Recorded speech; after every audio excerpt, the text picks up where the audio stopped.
vipi? Shari. Habari za swali? Safi za siku. Karibu sana. Sasa nashukuru. Karibu. Leo nimeona nije niwatembelee usiku hapa. Aisee. Asante sana.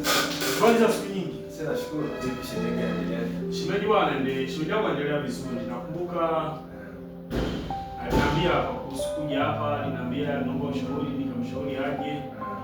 Kampatia dawa. Na dawa zenu zimemsaidia, nashukuru. Safi sana. Tatizo lake la uvimbe wa kizazi nimepona. Sasa ongea sana. Kwa hiyo shukrani bwana. Kama una uwezekano kuongeza hela, ungeongeza, lakini mambo sio mazuri zaidi. Kwa hiyo nashukuru kwa sasa hivi umeamini. Sasa hivi nimeamini na nawakaribisha wengine wa Tanzania waje, ambao wengine si wa Tanzania waje wachukue dawa zenu. Kwa sababu dawa zenu ni nzuri. Mimi nilikuwa siamini, lakini kwa sababu mke wangu amepona hilo tatizo nimeamini.